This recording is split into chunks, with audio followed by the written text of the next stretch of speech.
Okay, welcome everyone to the policy committee meeting of December 13th, 2023.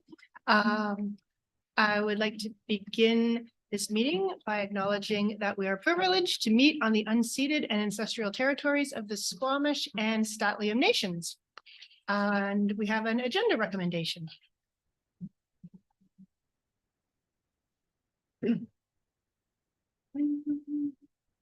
That the minutes of the policy committee meeting held on One more up, one line above. that the agenda of this meeting be approved. Thank you. And do you have a seconder for that? Thank you, April. Thank you, Melissa. And then underneath, we've got minutes. Is there a recommendation? We have a recommendation? Yeah. The if you'd like minutes to of the make- policy committee meeting held on November 8th, 2023 be adopted. Thank you. Thank you, April. And do we have anyone who would like to second that motion? And Melissa, thank you so much. All right, that brings us to item number 3, trustee items, seeing none. We'll skip down past presentations, past information items to number 6, discussion items. And our first is item A, policy 501, student registration, enrollment and placement. And we have Mr. Lynette speaking to that. Okay, thank you. So you'll recall that at the last policy committee meeting, we discussed this one at length. It's a big policy, so there were lots of things to talk about. There are some changes that were recommended and some questions that we took some time to work through over the last month since our last board meeting. So I wanted to bring back those changes and edits that we've made. Some of them were housekeeping, just for consistency of wording. Some of them were sort of more content. I think what we've tried to do is use track changes in a way that shows both the changes previously and then the changes since. So I hope that makes sense. So I'll just go through and try to highlight the major changes, and I know that there were some questions that came up since the package went out on Friday. So I think as I just scan through here, you'll notice that a lot of the changes were with the legal guardian that was just changed to become more consistent throughout the use of parent/guardian. Then in 1.4, we did have a discussion at the last meeting. There was some really good feedback about the language that was in 1.4.1. And so we've changed that language to be just a little bit more appropriate. So it says, now it says, legal guardian of a student is defined within the meaning established in the Relations Act and is the person who has legal decision-making authority of the child, which is just a little bit better than how it was worded before. So that's one of the changes that we made. I'm going to try to just highlight the ones that we discussed at the last meeting for changes since, because I think everything else was okay. So the next one, okay. So this is the under 1.4, 1.4.3 is the list of required documents. And so we did make a little adjustment there and added, if available, to immunization records, just to make it a little bit more clear that we do not, we will not turn away someone for registration if they don't have that document with them. Then 1.6. Now this has been just a bit of a further change and this since the last meeting, and this was intended to be changed at that time, but for whatever reason we just missed it, or I missed it. But this essentially goes back to, you may recall last year we ran a little bit of a pilot project for, using a lottery system to determine initial placement order for French immersion and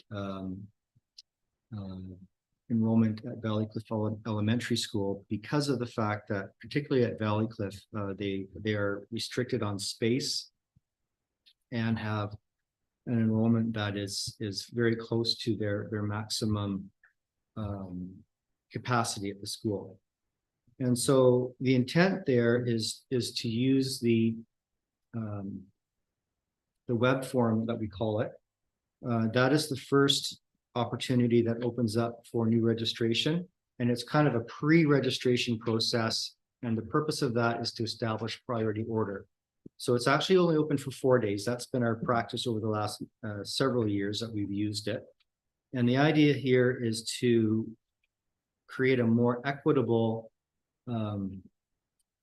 process for all families, because what we found is, the way the system worked, you'd have to be, in order to get high up in the list, you'd have to wake up early, be ready, fill in the forms as soon as it opens up, and be really fast on pressing enter. And if you have a fast internet connection, you have an advantage. If you're not able to be present and do that at 8 o'clock in the morning or whenever it opens up, you're at a disadvantage.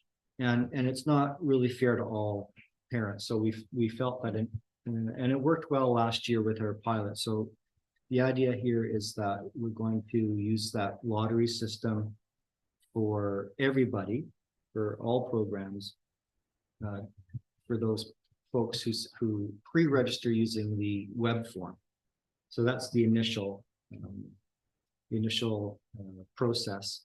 After that, if folks are missed it, or if they're moving to the community a little bit later and they go to register at the school, then at that point we will use date and timestamp for priority order. So that's the change that was outlined here in 1.6. Moving further along, just scanning here. I think the next one, what we get into under section 1.15 is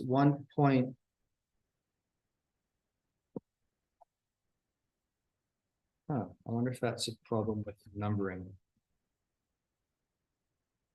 No, it's fine. Sorry about that. Okay, it's actually under 1.11 is the higher level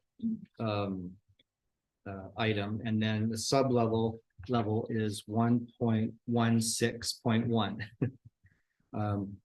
So, and this is timeline. So we've added this as well, and this was based on feedback from our principals and vice principals, and we agreed that this is something that we should consider. So essentially, what's happened in the past is, whether it's a wait list for cross boundary or encatchment, when it comes time to open up seats, families are contacted, and then it's some time before we hear back from them.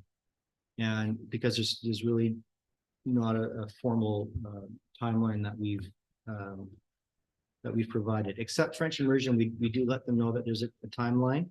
But for the other ones, we haven't. And in some cases, parents aren't getting back to us, and it might be a week or two, but we haven't defined for parents what our expectation around that is. So we felt that this would be helpful for both parents to have a little bit of transparency on what we would expect, and also administratively for schools to be able to have a timely response. Because what happens is, when folks don't get back to us, we have other people waiting anxiously for seats in some situations, and if we don't hear from people in 1 or 2 weeks, it's a bit of a problem, and that gets compounded when you get close to school opening, because if it's a week before, it's especially stressful at that time when you're on a wait list.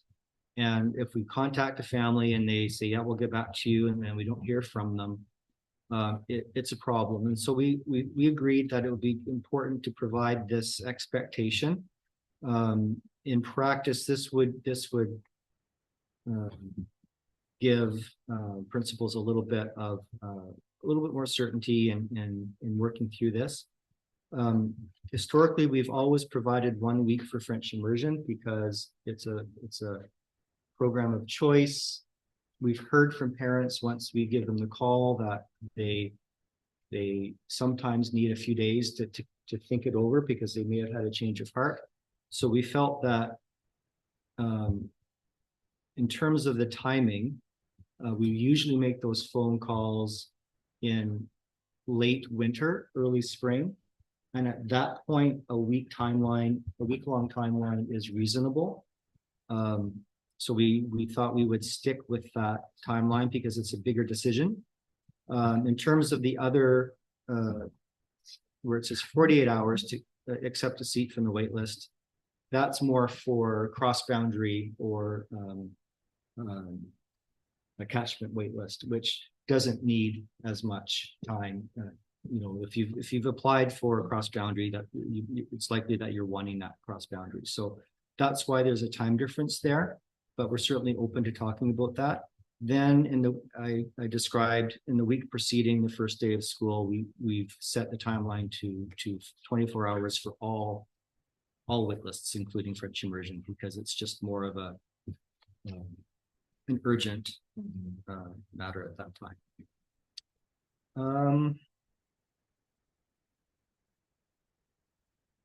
Next item here, just bear with me. There's just so much here. I just want to try to hit all the pieces that we should have highlighted them before. If I recall, one of them was the piece about I'm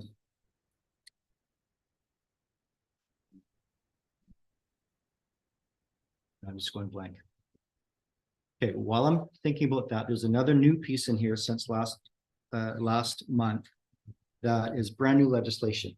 And so when we met last month, we didn't know about this. So it's literally brand new. Yeah, I think we had only spoken that this was coming. I think I gave the board the heads up about some of the changes with Bill 40.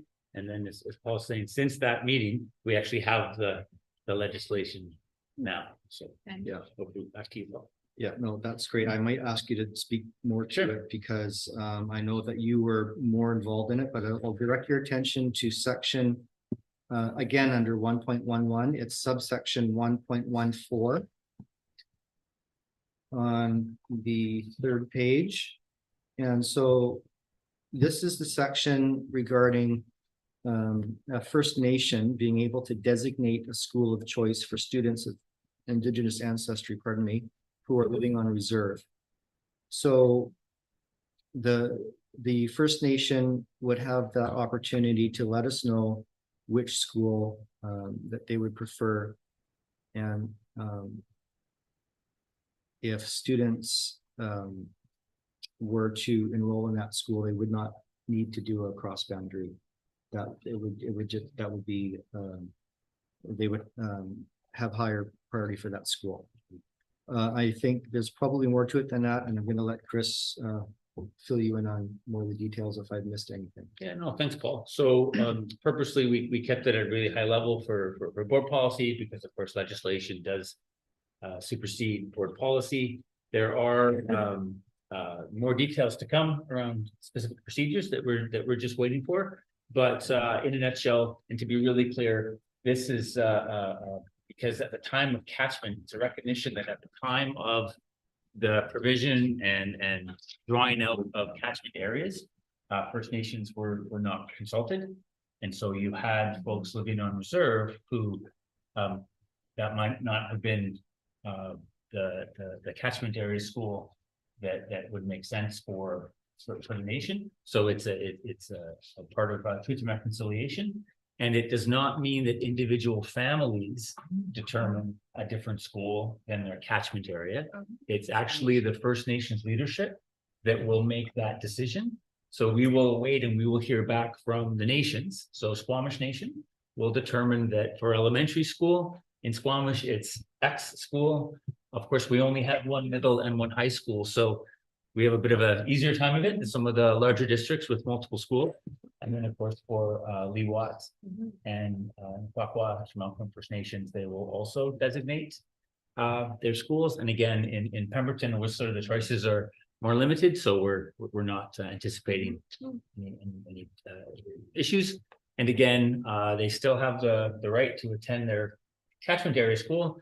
If not that one, here's the school of choice, which is priority for folks of Indigenous ancestry on reserve.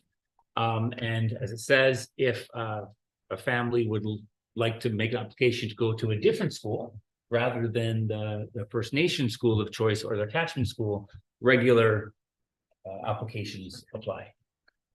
So we want to just keep it really tight for the purpose of this policy. And if we do require any further details to be shared in policy, we'll certainly bring that forward. But in order to have this passed in time for registration in January, we wanted to just ensure that we reference it in board policy. Thank you.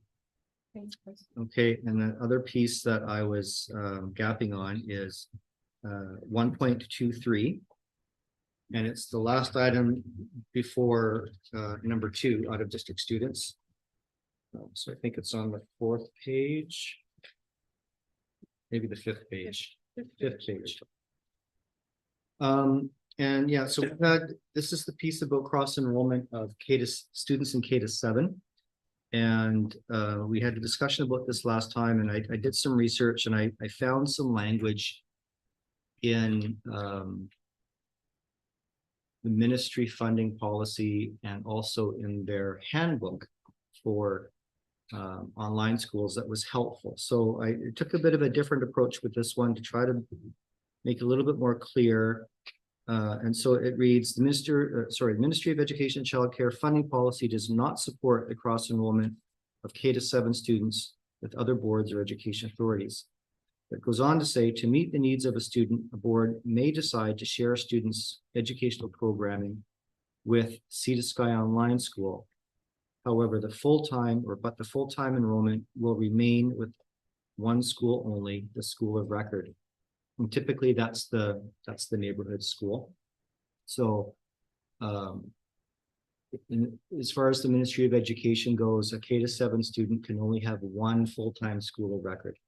They can't be cross-enrolled between two school districts, but we are able to provide services through our local online school. So that's what this change is tried to just clarify, just a little bit more in a way that's easier to understand.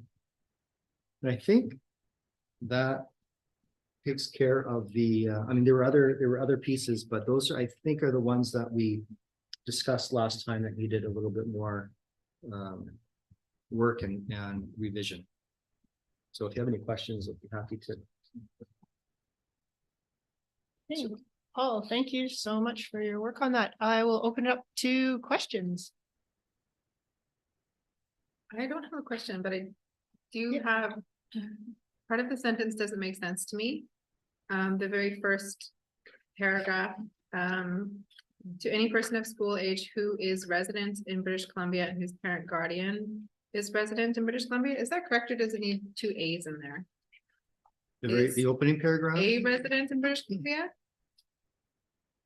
To any person school age who is who Ordinary. is resident in British Columbia and whose parent guardian is resident in British Columbia.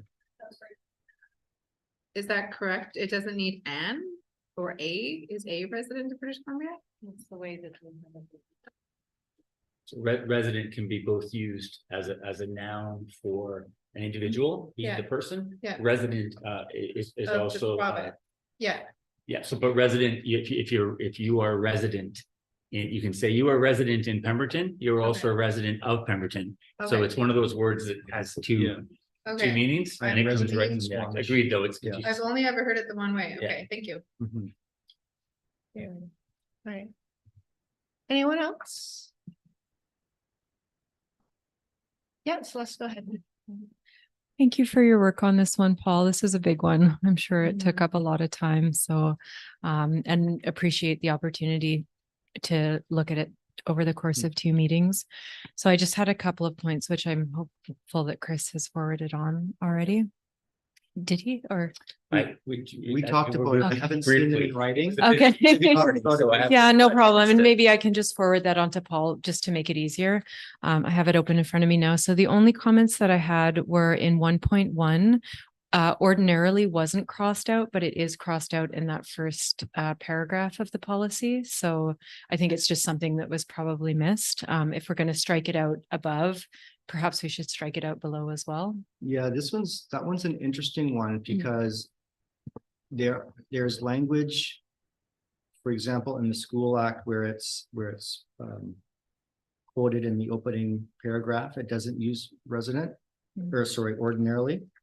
But there are other reference documents that we have that do use the term ordinarily in other contexts. So it's a tricky one. I'm not sure it changes the intent or the. Does it? I thought we discussed this last time. We did. We'd need to review the video because I feel like we discussed it and we decided that or someone said it does change.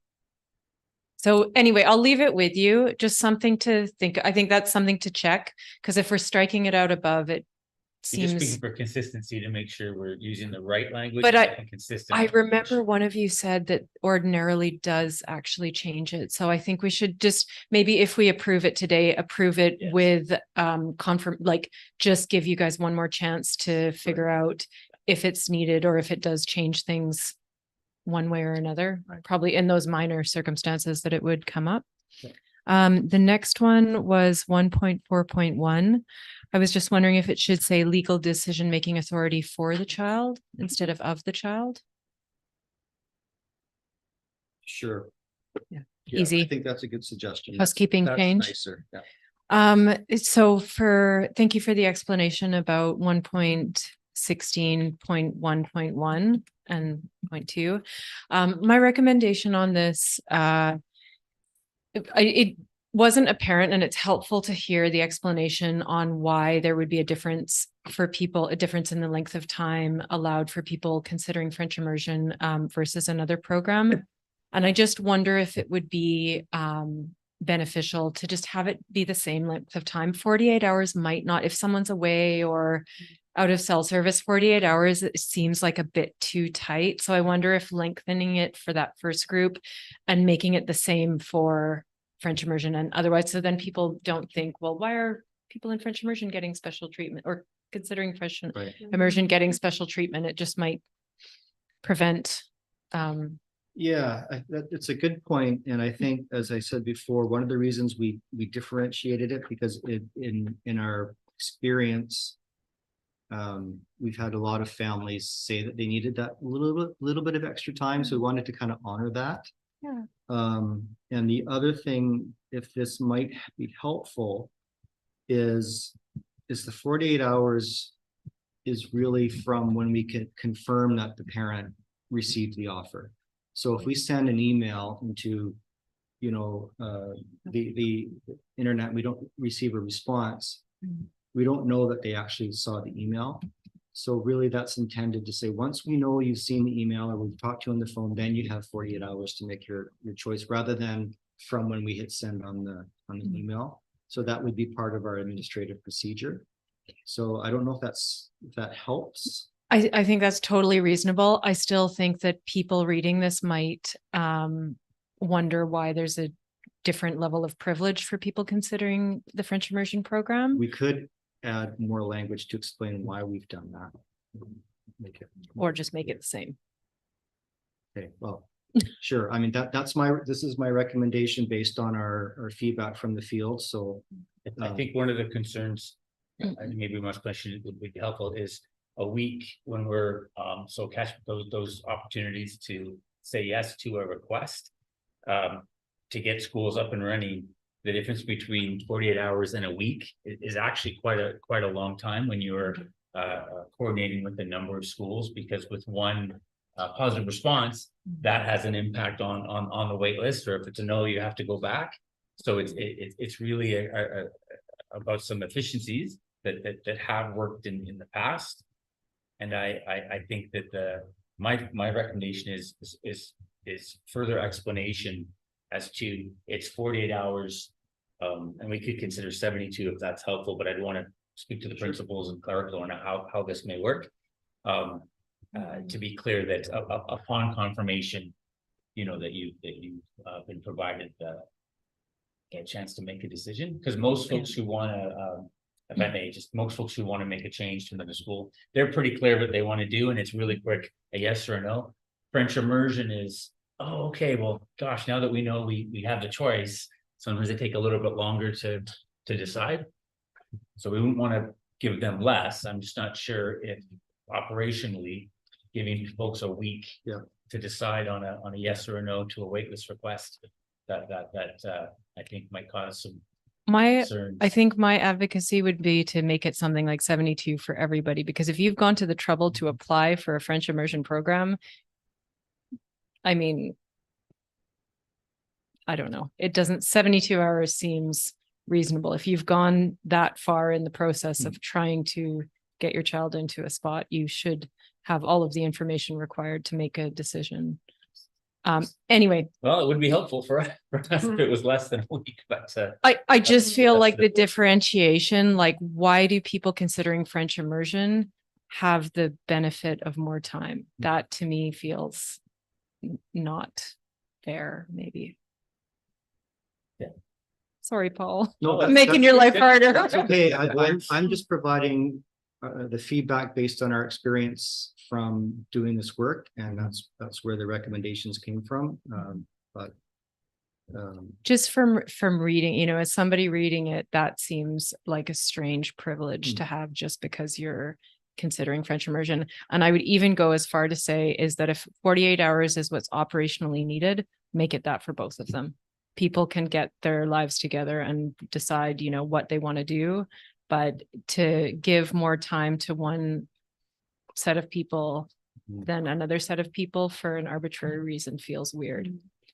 Anyway, Yeah, no. shall I it's keep great. going? If I can jump in, we want to hear from. yeah, does anyone have any comments regarding the timeline? I know I have a thought, but Melissa, go ahead. My thought is I agree with Celeste that it makes sense for me that they would be the same time. If we could meet in the middle and make 72 hours, to me, that makes more sense than if I was looking at this, I'd be like, well, why do I only have 48 hours in French immersion of the week? And I understand that it would be written in there and it would be explained, but I would still be like, but that's not fair.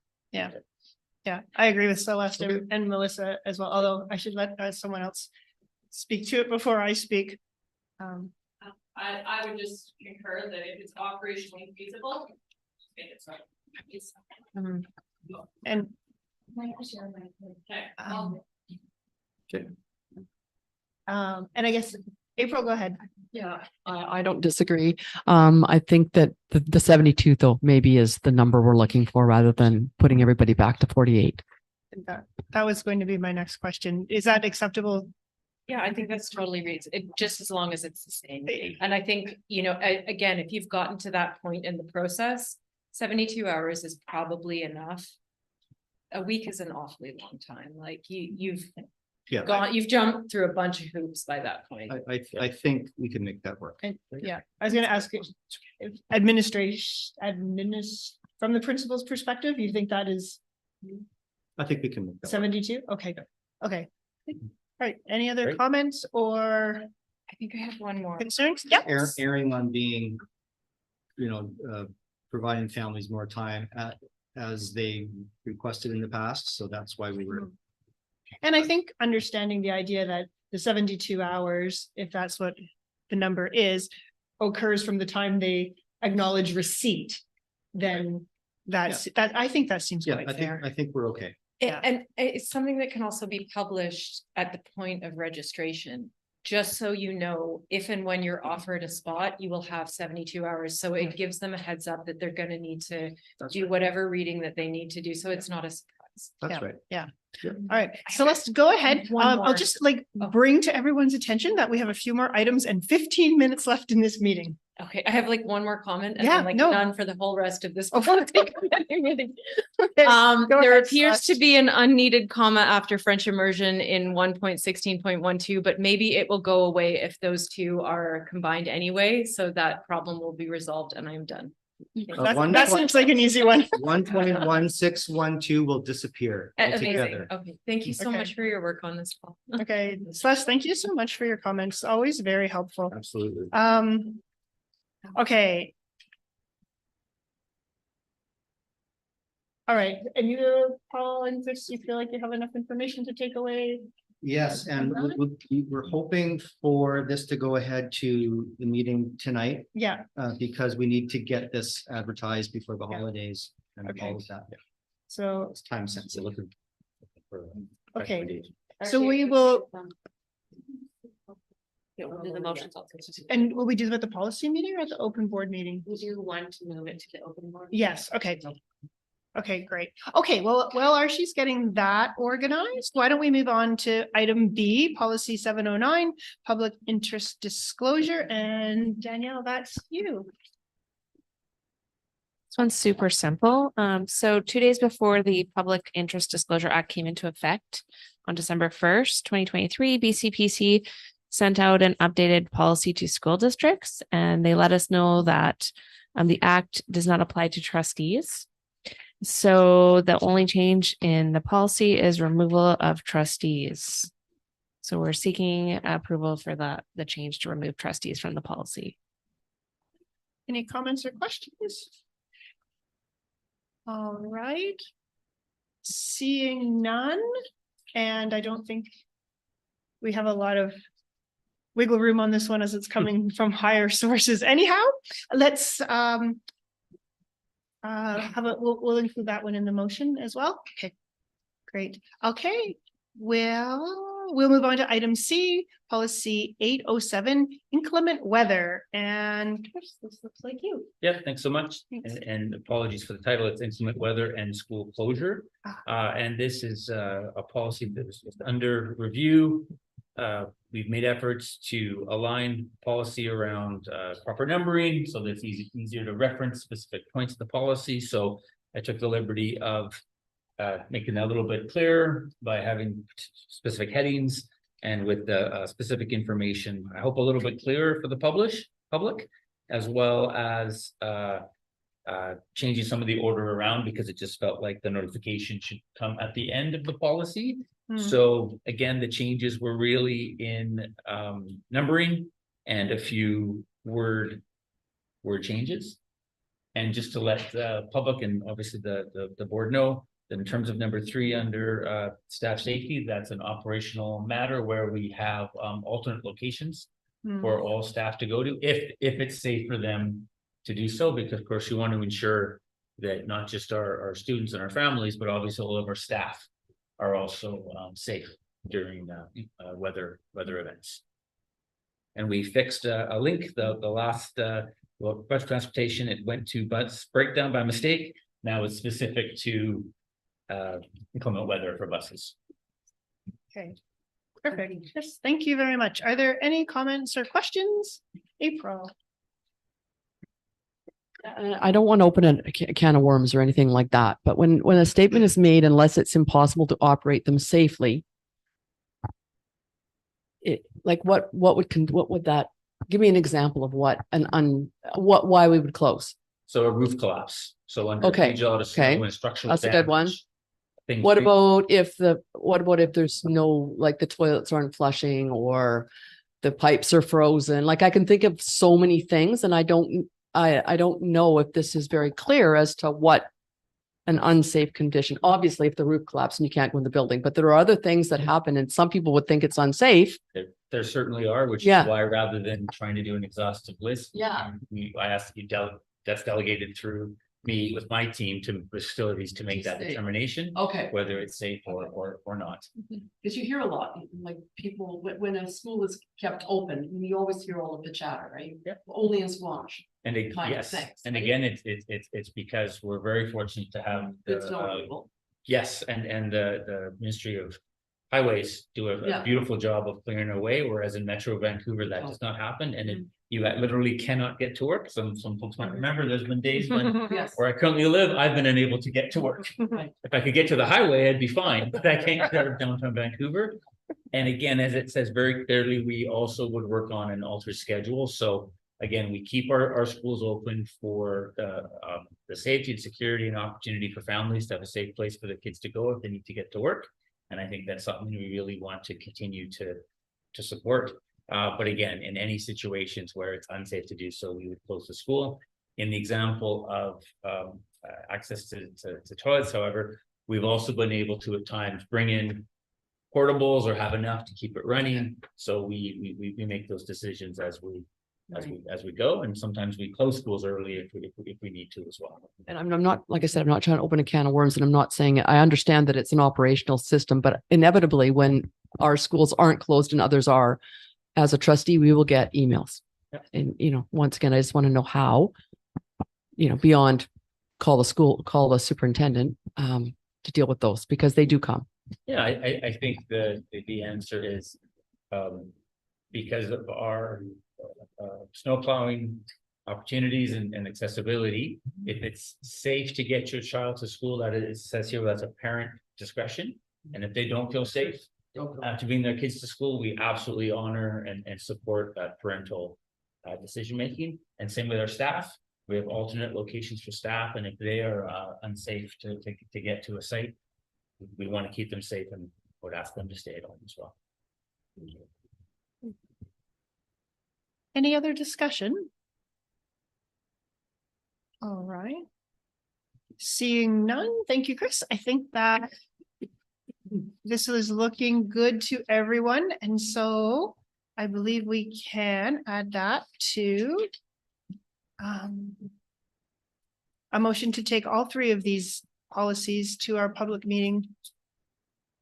And so if we could get a recommendation for that, I think Archie will probably write one up for us, and then we'll take it from there.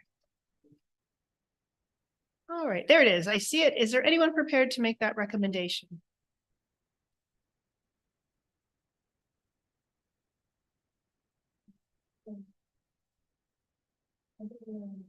Mike? That the policy committee recommends the Board of Education approve policy 501 student registration, enrollments and placement, policy 709 public interest disclosure, and policy 807 inclement weather and school closure with housekeeping changes as discussed. Thank you, Melissa. And is there someone prepared to second that? Second. Okay, Lisa, thank you very much. Okay. Any further discussion? Seeing none, all in favor? Any opposed? All right, seeing none opposed, we will call that recommendation passed. That moves us on to item number 8, questions of clarification from the public. We'll give Danielle a couple seconds to give a check.